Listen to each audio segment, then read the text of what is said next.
Welcome to Sapience Learning, your gateway to book summaries. Barbarians at the Gate by Burrough and John Helyar. Picture America in the 1980s. Wall Street is booming. Fortunes are made overnight. And greed has become something to celebrate. It's the age of the yuppie, young urban professionals in tailored suits, sipping champagne and chasing power with a grin. They drove fast cars, wore expensive watches, and believed money was the measure of all things. At the very center of this glittering madness stood one man, Ross Johnson, CEO of RJR Nabisco. A man who embodied the ambition and excess of his era. And Barbarians at the Gate tells his story, the story of how one of America's biggest companies became the stage for the most famous corporate battle of its time. A story about power, greed, and the dangerous illusion that success means never having enough. Favorite quote from the authors. Pursuing a bigger purpose in your life will demand fearing regret more than failure. Courage is the price that life exacts for living a life that inspires you. Now, let's step inside this world of ambition, deals, and moral decay, and see what Barbarians at the Gate can teach us. Lesson 1. Leveraged buyouts began as tax tricks for the wealthy, but became weapons for corporate greed. Imagine a time before computers tracked every cent, a time when lawyers and bankers were the architects of quiet empires. That's when a clever man named Jerry Kohlberg discovered a financial loophole that would change capitalism forever. He called it a leveraged buyout, or LBO. The idea was simple and sinister.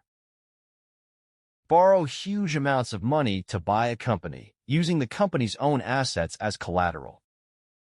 If it worked, investors made millions. If it failed, ordinary workers paid the price. At first, LBOs were quiet tools of the elite, ways for wealthy families to pass businesses to heirs without losing fortunes to taxes. But soon, corporate sharks saw something far more lucrative. They realized they could take over entire corporations with other people's money, then strip them for parts. Between 1979 and 1983, the number of leveraged buyouts increased tenfold. In one deal, a single investor turned $330,000 into $66 million. It was legal. It was brilliant. And it was the beginning of a dangerous addiction, the addiction to profit without conscience. Lesson 2. Greed disguises itself as ambition, and people like Ross Johnson used LBOs to build empires at the cost of others.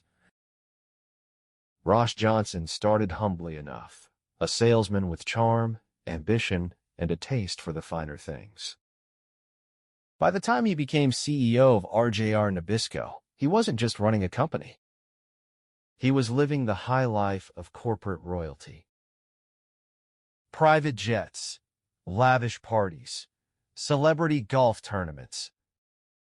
He even kept stars on the company payroll just to mingle at events.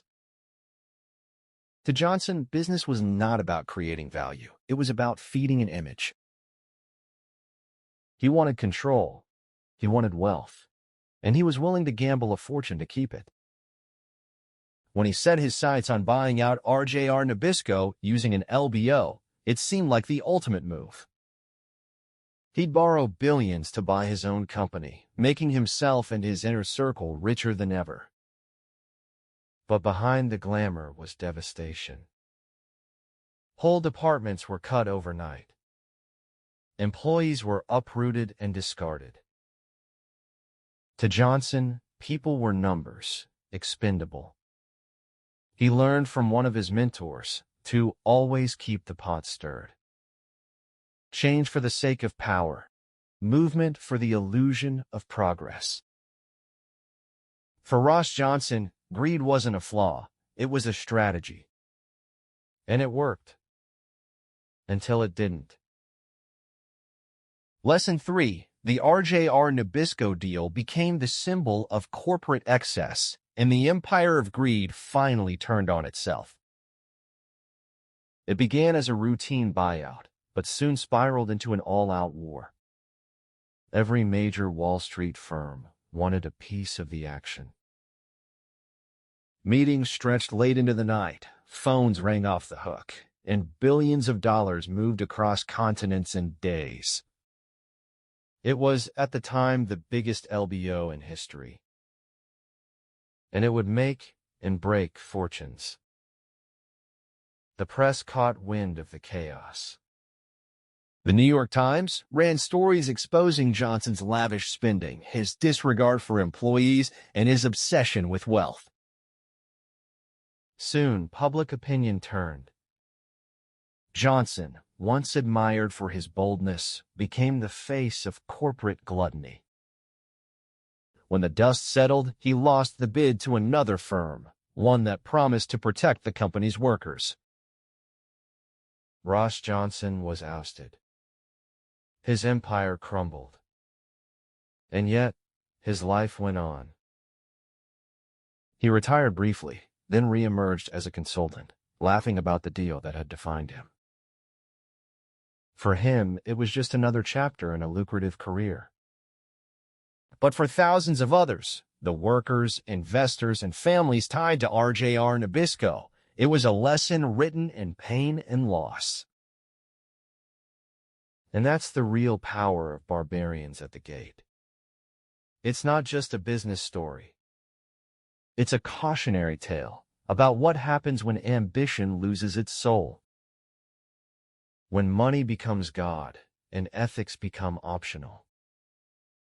Burrough and John Helyar don't just expose greed, they hold up a mirror to it.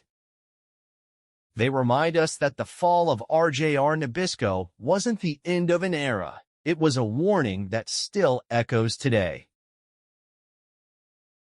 So who should read Barbarians at the Gate? The 54-year-old businessman looking to learn how not to run a company. The 27-year-old entrepreneur trying to build something real. And anyone who's tired of watching greed win. Because the truth is, the Barbarians were never just at the gate. They were inside the walls all along. And it's up to us, the next generation of leaders, to decide whether we let them stay. That was Barbarians at the Gate by Burrough and John Helyar. A story of power, excess, and the fragile line between ambition and corruption. We hope this book summary brought you joy and moments of reflection. Happy learning from Team Sapiens.